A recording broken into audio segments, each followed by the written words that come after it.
La grâce de Dieu nous a encore retrouvés ce matin. Nous vous saluons, très chers fidèles téléspectateurs de l'Espoir Télévision, dans notre émission du jour, les églises et les pasteurs. Nous nous sommes encore retrouvés ici dans notre numéro où nous continuons à parler sur les rôles des hommes de Dieu dans le développement du pays. Alors, vous allez les constater, nous avons encore notre papa avec qui nous avons partagé cette émission la fois passée.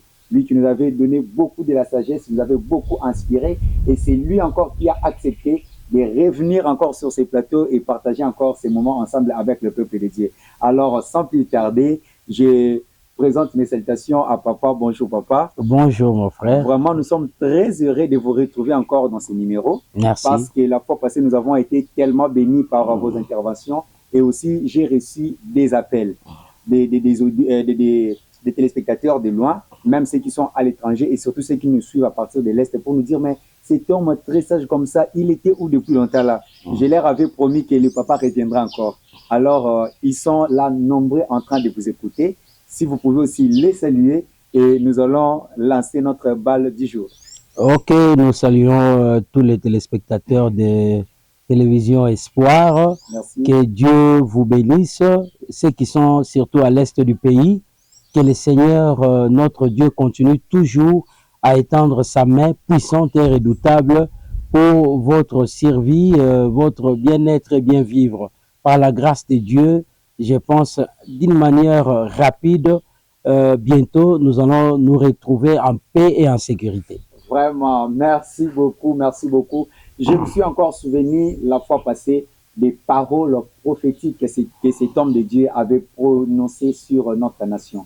La manière dont il avait parlé, et dans un petit moment, dans un laps de temps, j'ai constaté certaines réalisations des paroles que vous avez eu à déclarer sur ces pays. Alors, il était tellement clair, il avait dit qu'avec cette guerre, le Seigneur est de notre côté. Pour ceux qui pensaient que l'Éternel avait abandonné la RDC, l'Éternel n'a pas abandonné la RDC. L'Éternel continue à nous soutenir. C'était là les propos qui m'avaient vraiment touché de cet homme de Dieu. Alors, par rapport à l'évolution, en quittant simplement la période où nous avions passé cette émission avec vous, jusqu'à aujourd'hui, il n'y a pas encore un mois. Alors, je suis en train de constater une évolution, et tous nous sommes en train de le voir, une évolution significative.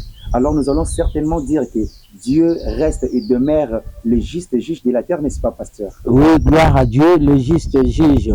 Il est le juge de la terre. Okay. L'Éternel, notre Dieu, c'est lui qui nous a tous créés. Que ce soit ceux qui sont aujourd'hui du camp du méchant et ceux qui sont au camp de ceux qui sont justes, nous tous, Dieu nous a créés. Amen. Dieu nous a créés. Il est la raison pour laquelle il est le juge de la terre. Amen. Il va juger ceux qui vont bien se comporter, Alléluia, pour les récompenser, ceux qui vont mal se comporter, pour passer à une punition, une sorte de châtiment. Okay. Si nous prenons le livre des psaumes, psaume 94 ou 94, Amen. Nous pouvons lire sans problème. La parole de Dieu. Le verset premier nous dit: Dieu de vengeance, éternel Dieu de vengeance, paraît, lève-toi, juge de la terre. Rends aussi peur de selon leurs œuvres, jusqu'à quand le méchant, ô éternel, jusqu'à quand le méchant triompheront-ils? Il parle avec arrogance, il discourt. Tous ceux qui font le mal se glorifient. Éternel, ils écrasent ton peuple. Ils oppriment ton héritage. Ils égorgent la veuve et l'étranger. Ils assassinent les orphelins.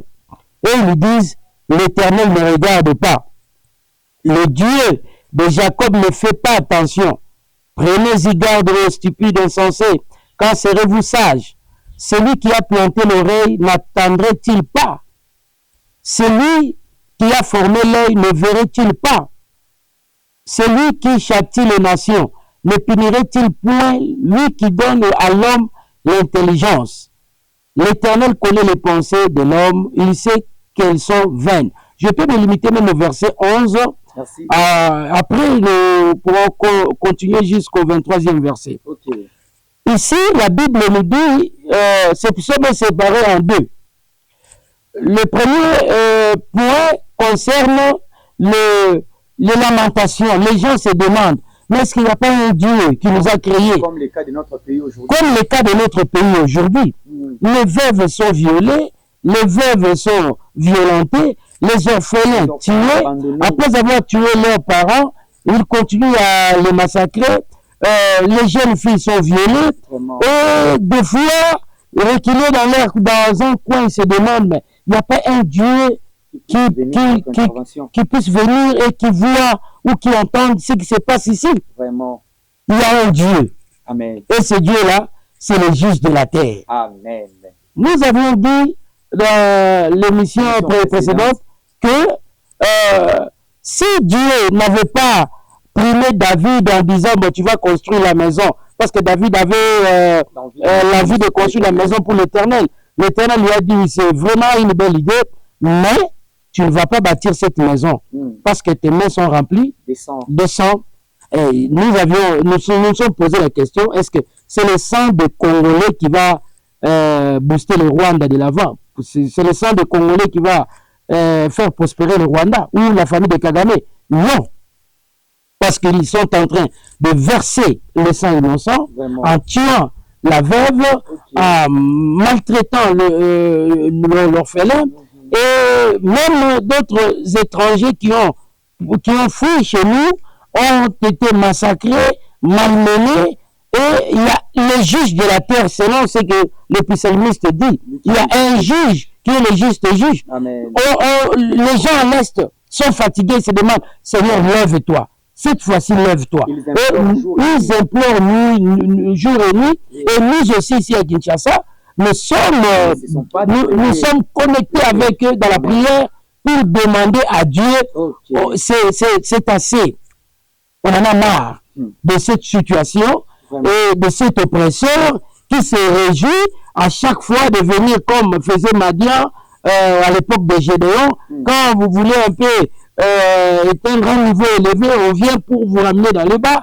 Donc nous sommes en train de prier, nous sommes en train de demander à ces dieux. Et notre message, c'est de dire à tous les Congolais, il y a le juge de la terre. Amen. Et ce juge-là, c'est celui qui a planté l'oreille. C'est celui qui a formé l'œil. Il attend et il voit. Amen. Tout ce qui se passe à l'Est, ça ne passe pas derrière son dos. Non. Il voit et il a pris l'option maintenant de se lever. Amen. Et si vous allez vous souvenir, on avait dit beaucoup de gens seront ridiculisés à cause de la situation de l'Est. Ceux qui se pensent intelligents, rusés, seront ridiculisés parce que Dieu, notre Dieu, il se lève et sa main est en train d'agir. La Bible dit que ceux qui pensent que Dieu ne regarde pas, Dieu ne voit pas, ils sont insensés. Ce sont des insensés. Parce que la Bible dit, insensés, prenez-y garde, hommes stupides, insensés. Quand serez-vous sages? Celui qui a planté l'oreille, n'attendrait-il pas les cris des enfants qui sont violés?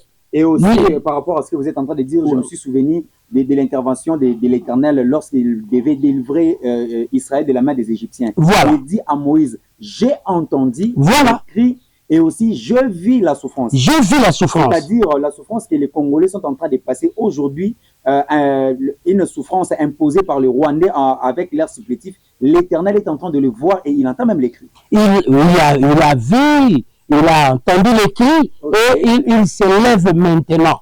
C'est maintenant qu'il se lève pour mettre fin à cette crise. La Bible dit, c'est lui qui châtie les nations, ne punirait-il point? Vous voyez maintenant les Rwandais punis. Depuis qu'ils ont commencé à tuer, à voler, à violer, à massacrer, à saboter même la race humaine, donc la façon d'humilier l'homme. Ils pensaient que Dieu était devenu aveugle, ou Dieu n'était plus Dieu, il était affaibli. Or, c'est Dieu, il leur avait accordé un temps de repentance, un temps pour se dire non, nous sommes des voisins, nous sommes des frères. Mais non, ils ont continué dans la méchanceté. Et Dieu s'est levé maintenant et aujourd'hui, le Rwanda comme une nation est puni. Amen. La Bible précise, c'est lui qui châtie les nations. Ne punirait-il point? Vraiment. Il est en train de punir le Rwanda. Okay. Le moment de la punition est venu. Ça ne sera plus l'homme Kagame seul. Lui à la tête et tous les autres, et tous les pays, même les bébés rwandais vont sentir les sanctions. Amen. Malheureusement, ils sont innocents, mais c'est à cause de la méchanceté de leurs dirigeants. Vraiment. Et de ceux qui sont restés naïfs et n'ont pas empêché cela. Okay. Voilà. Alors, merci beaucoup, pasteur. J'aimerais encore essayer un peu de renchérir encore avec ce que le pasteur est en train de dire pour booster encore notre espoir. Nous ne regardons pas seulement le secours du Congo par les armes ou les communautés internationales, mais nous sommes en train de regarder à l'Éternel, lui qui est le juste juge, qui va se lever. Alors, très chers Congolais, de partout où vous êtes, j'aimerais aussi les dire en référence à la parole de Dieu que lèvons-nous et soyons éclairés car notre lumière arrive. L'Éternel est en train de dire, d'ailleurs dans le livre d'Ésaïe, l'Ésaïe 60, que lève-toi et sois éclairé car ta lumière arrive. C'est le temps maintenant de la lumière où la paix va régner intégralement dans notre pays. Alors, très cher homme de Dieu, très cher pasteur, j'aimerais un peu savoir, nous sommes en train de voir, il y a des confessions religieuses qui s'élèvent pour la médiation, entre guillemets, chercher la paix. Mais dans notre pays, nous avons beaucoup de confessions religieuses. Pourquoi il n'y a que une partie de ceux qui font cette médiation et d'autres ne sont pas intéressés par rapport à ça? La Bible déclare, celui qui cherche sa propre gloire ne réussira pas dans ce qu'il fait. Ces confessions religieuses-là, ils cherchent leur propre gloire pour dire nous sommes les champions de la paix. Or, c'est faux. C'est lui qui donne. C'est faux parce que ce qu'ils font, des fois, est confondu avec ce que font les rebelles eux-mêmes ou ceux qui détestent ces pays. Parce que nous voyons d'autres qui condamnent même. Le chef de l'État a rencontré le président Paul Kagame. D'autres ont condamné. Mais nous, on s'est demandé, mais que voulons-nous juste? Parce que ces rebelles-là, ces supplétifs, sont les supplétifs du Rwanda. Maintenant, celui qui est à la tête, c'est Paul Kagame. Mais quand le président les rencontre, mais d'autres disent non, ça ne suffit pas. Mais nous aussi, on doit se rencontrer. Donc, le problème n'est plus le problème du Rwanda, c'est maintenant à l'interne. Donc, nous comprenons que d'autres personnes à l'interne, d'autres qui sont même dans les confessions religieuses, sont des mèches avec ceux qui tuent le pays. Donc, ils sont aussi les tireurs des ficelles, on peut le dire. Bien sûr, parce qu'il y a des guerres, vous voyez, des fois, il y a même des insultes. D'autres n'ont pas bien étudié, et n'ont pas fait des études supérieures, plus que nous. Mais nous, vous, c'est la communauté. La communauté a payé vos études. Vous devez être reconnaissant par rapport à nos autres. Nos parents ont contribué dans ces églises-là. Tout ça aussi, donc, voilà, par rapport à ce que vous êtes en train de dire, est-ce qu'on peut assister à de tels genres de débats où un homme de Dieu tient des propos dénigrant son collègue qui est aussi homme de Dieu? Est-ce qu'on peut vraiment assister à ça? Malheureusement, c'est ce qu'on est en train de vivre, d'assister, c'est le manque de fruits spirituels. Manque de fruits spirituels. Manque de tempérance. C'est de l'orgueil. Vraiment. Et l'orgueil mal placé parce que on vous a fait étudier par une communauté. Et alors, il faut être respectueux envers ceux qui sont des contributeurs. Et qui sont des contributeurs? Au début, l'histoire de l'Église, on voit l'Église catholique, nous voyons l'Église protestante. Et qui sont des contributeurs? Ce sont nos grands-parents, nos parents. Alors, c'est vraiment regrettable que cela sorte d'un homme de Dieu qui dénigre. On ne peut pas dénigrer celui qui n'a pas poussé très loin aux études. Peut-être vous ne connaissez pas quelles sont des conditions, des difficultés qu'il a rencontrées. Pourquoi il n'a pas pu suivre ce chemin-là? Or, c'est Dieu qui nous conduit. Tel peut pousser très loin aux études, mais David, on l'a pris où? C'était dans la brousse. C'était dans la brousse, c'est un homme négligé. Donc, c'est Dieu qui valorise, ce n'est pas les études qui valorisent l'homme. Est-ce qu'on peut dire que l'homme peut compter sur ses études ou l'homme doit compter nécessairement sur les capacités que Dieu a enfouies en lui? Parce que les études ne peuvent venir que pour contribuer. Mais Dieu, pour élever un homme, n'est pas obligé de passer par les études. Est-ce que ceux qui sont élevés aujourd'hui là à cause des études peuvent maintenant commencer à dénigrer ceux qui n'ont pas avancé dans les études, mais quand même qui marchent selon la volonté de Dieu et dans la voie de Dieu? Tous ces éléments sont complémentaires. Votre Pierre dit à la science, ajouter la vertu. Okay. À la fois, ajouter la science. Donc, nous devons... mais c'est Dieu qui prend l'homme, c'est Dieu qui donne l'intelligence et la sagesse à l'homme. Donc, quelqu'un peut se limiter à un niveau peut-être que l'autre peut considérer inférieur, mais qui est rempli d'intelligence, rempli de sagesse, et quand il s'exprime, quand il parle, quand il donne des conseils, vous voyez, ça dépasse même le professeur d'université. Okay. Donc, c'est Dieu qui donne l'intelligence. Même si vous êtes devant vous, il y a quelqu'un qui est vraiment très inférieur et qui n'a pas d'intelligence, il ne faut pas les sous-estimer parce que vous, Dieu vous a fait cette grâce. Voilà. Alors, à cette idée, à cette façon d'évoluer déjà, j'aimerais appeler tous les hommes de Dieu. Peut-être ils se disent, nous là, nous n'avons pas fait beaucoup d'études. Qui va entendre notre voix? Qui peut prêter attention à ce que nous allons dire? Non, non, non, non, non. Ne vous sous-estimez pas parce que vous êtes la bouche de Dieu.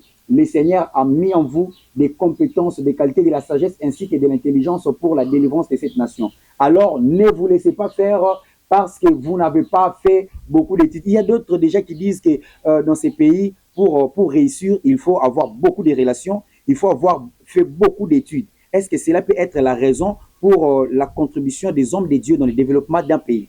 Il faut toujours beaucoup étudier. Les études, ce ne sont pas à négliger. Oui. Pour un pays, nous devons avoir les gens qui ont beaucoup étudié, mais leurs études sera utile si cela est mis en contribution avec le développement et soutenu par la grâce de Dieu. Okay. Parce que nous avons beaucoup de gens qui se disent des savants dans ces pays, mais des fois ils ne sont pas connus, et ceux qui sont connus, au lieu de l'intelligence, ils sont en train de produire ce qui est ridicule. Donc, le contraire même de l'intelligence. Vous voyez des professeurs d'université, mais quand vous lui donnez un poste, il ne fait pas ce qu'il reflète, ce qu'il a fait comme étude. Okay. Il y a d'autres qui se démarquent, on ne peut pas aussi les ignorer, mais l'intelligence sans Dieu devient la folie. Merci. Devient la folie. Alors, merci beaucoup, pasteur. Nous sommes en train de constater avec l'évolution de la crise en RDC que dans les camps de l'ennemi, aujourd'hui, il y a une confusion totale. Il y a une confusion totale. Des fois, l'ennemi commence à se contredire entre lui-même. Il commence à se diviser entre lui-même. Est-ce que nous n'allons pas dire que c'est la main de Dieu qui est en train de faire toutes ces choses? L'Éternel est en train d'agir. Quand vous voyez l'ennemi commence à insulter publiquement, vraiment, parce que nous savons une chose sur la voie diplomatique, on ne doit pas insulter dans des termes primaires ton homologue ou bien ton prochain, mais quand vous voyez ce que fait Paul Kagame, c'est vraiment ridicule. En fait, c'est sa nature qui est maintenant dévoilée. Il était caché, mais maintenant avec la crise de la RDC, maintenant on comprend qui est Paul Kagame, un sanguinaire, un criminel, quelqu'un qui ne se soucie pas de son peuple. Il donnait l'impression de se soucier de son peuple. Oh, c'est faux, c'est un cupide. Même au prix du sang, il veut remplir ses poches. La Bible dit ceci, car l'Éternel ne délaisse pas son peuple. Amen. Il n'abandonne pas son héritage, car le jugement sera conforme à la justice, et tous ceux dont le cœur est droit l'approuveront. Donc, beaucoup se demandent, mais pourquoi on est en train de sanctionner pour laisser la justice de Dieu? Là, de ces sanctions seront conformes. Conformes par rapport à la justice. Okay. Donc, ça sera d'une manière proportionnelle à ce que le Rwanda a déjà commis dans ces pays comme crime. Donc, il ne doit pas s'attendre à autre chose que le jugement de Dieu. Il y a un jugement qui s'élève. On peut critiquer. Le Rwanda est devenu faible. Ici, il veut traiter de notre président comme ils l'ont traité, mais c'est encourageant. Vous avez un homme pour nourrir sa famille, et là, il cherche à conduire, il cherche à vendre. Okay. Mais Tony Blair, il était serveur. Tony Blair, l'ancien premier ministre britannique, okay, il était serveur dans un bar. Il n'y a pas de son métier, n'est-ce pas ce qu'on dit? Hein? Il n'y a que des solutions. Donc, on peut être... Quelqu'un peut être... On peut commencer dans les néants. Dans les néants. Écrire une histoire sans toucher au sens. Mais bien sûr, on ne peut pas décourager quelqu'un qui fait tout pour nourrir sa famille. Vraiment. C'est d'ailleurs celui-là qui est intelligent. C'est un homme qui prend ses responsabilités. Okay. Et aujourd'hui, Dieu a prouvé le contraire, qu'il était aussi capable de diriger un grand pays comme le nôtre. Vraiment. Donc, le jugement de Dieu est là. Et quel est le passé de Paul Kagame? Qu'est-ce qu'il a fait? C'est un chef d'entreprise? Non. Okay. C'est un savant? Non. Non, non. Un criminel de guerre. Lui, il tire son argent de crimes en versant les sangs.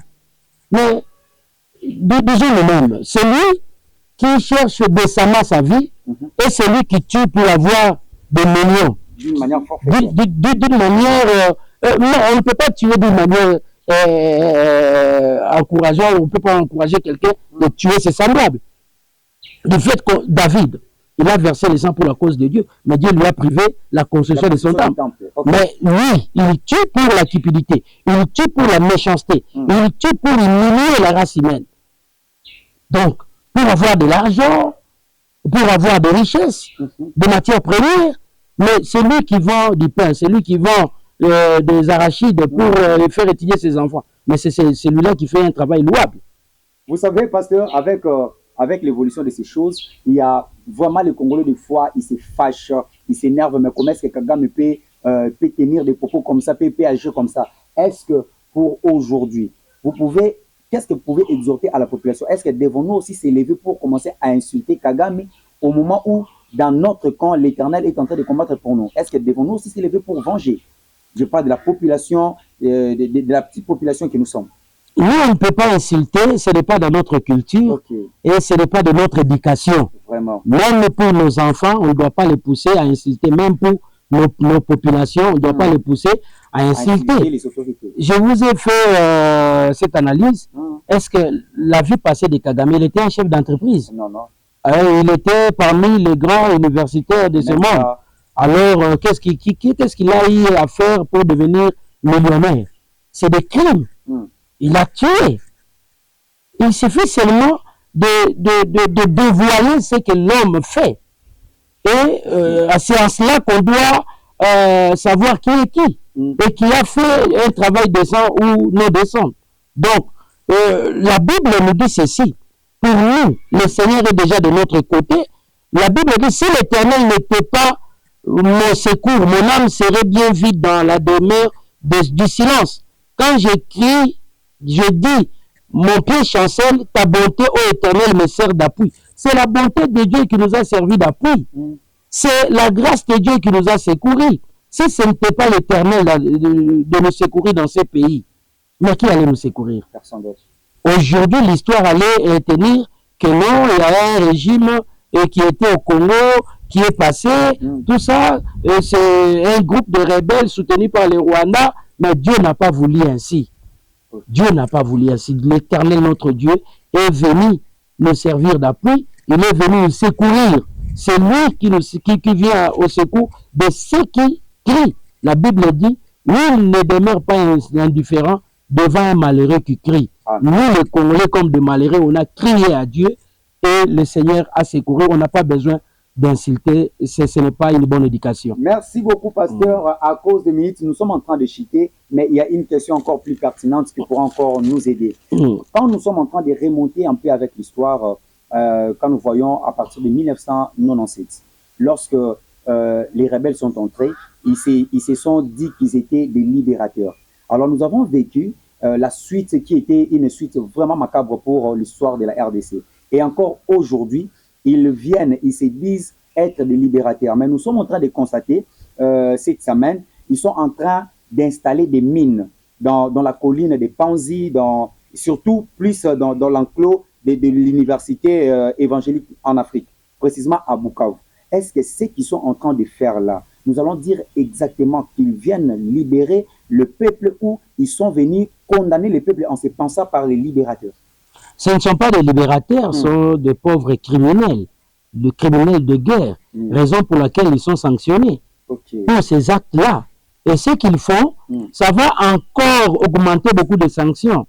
Et ce que nous devons dire à Dieu, de protéger ses enfants, et que tous ces lieux, même les lieux cachés, là où ils mettent de mines, de bombes, sans pour autant que l'œil humain ne les constate, mais Dieu voit tout. Amen. Que Dieu donne l'intelligence à ces enfants qui sont à l'est du pays. Que Dieu les épargne du danger. C'est lui qui les épargne du danger. La Bible dit que l'ange de l'Éternel campe tout autour de ceux qui craignent Dieu pour les épargner du danger.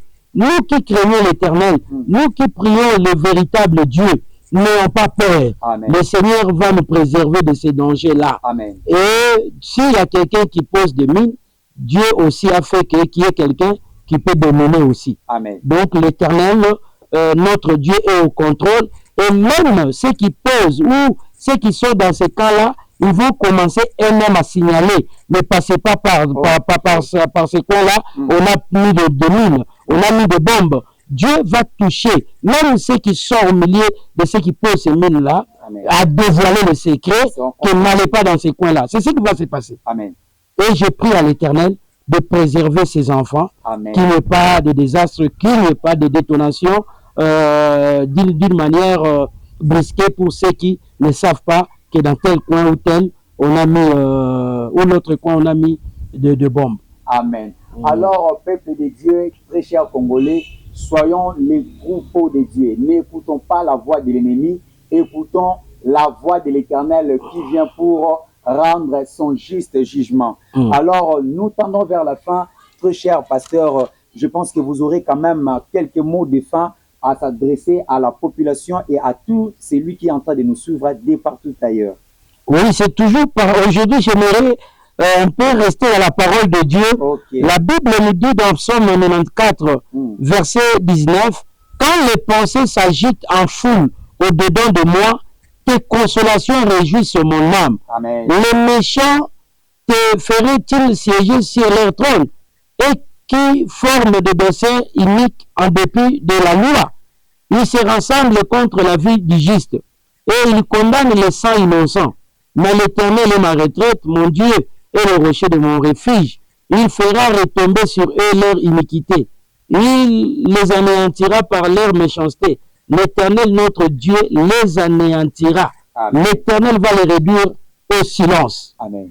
Même s'il y a une foule de pensées qui s'agitent, aujourd'hui au Congo, une foule de pensées s'agite dans nos têtes, dans nos cœurs, pour se demander comment on va sortir de cette guerre. Soyez calmes. La Bible dit, l'Éternel, notre Dieu, va remplir notre cœur de consolation. Amen. De consolation. La consolation de l'Éternel va remplir nos cœurs. Okay. La consolation de l'Éternel est déjà là. L'Éternel va nous consoler. Il ne faut pas s'agiter. Il ne faut pas s'inquiéter parce que notre confiance repose sur l'Éternel. Voilà. Alors, c'est par ici que nous chutons avec notre mission. Papa, nous vous donnons quelques temps pour saluer 2 ou 3 personnes et alors nous allons dire bye à nos téléspectateurs. Je salue ma femme, vraiment, ma belle famille et ma famille. J'aimerais prier même pour 30 secondes au lieu de saluer les gens. Éternel Dieu de grâce, nous recommandons notre pays entre tes mains, que ta grâce surabonde dans notre pays. Nous te disons déjà merci. Parce que nous voyons ce que tu fais. L'ennemi avait pensé arriver déjà à Kinshasa dans une telle date, mais il ne le saura pas. Amen. Parce que toi, l'Éternel, tu t'es levé pour le condamner et pour le réduire au silence. Amen. Seigneur, nous te disons merci parce que nous croyons fermement que tu es notre Dieu et que tu ne vas pas nous abandonner, moins encore nous délaisser. Merci, bénis la chaîne Sport TV, bénis le DG Patrick Feni, bénis tous ses collaborateurs. Au nom de Jésus, nous avons aussi prié. Amen. Amen. Voilà, c'était là l'émission Église et Pasteur. Comme invité, nous avions notre pasteur Joseph du centre évangélique Manaïm. Et à la présentation, c'était bel et bien votre serviteur Héros Puissant. Alors, nous vous disons au revoir pour aujourd'hui. Et bien avant de tout finir, à la régie, nous avons été assistés par notre DG Patrick et que nous sommes en train de saluer là où il est à la régie. Et derrière la caméra, nous avions notre sœur Sephora et aussi notre sœur Antoinette Mouta. Que le Seigneur vous bénisse pour ce travail que vous êtes en train de faire. Alors, très chers téléspectateurs, restez toujours branchés sur Espoir Télévision. Nous vous donnons rendez-vous au prochain numéro. Que Dieu vous bénisse. Gloire à Dieu.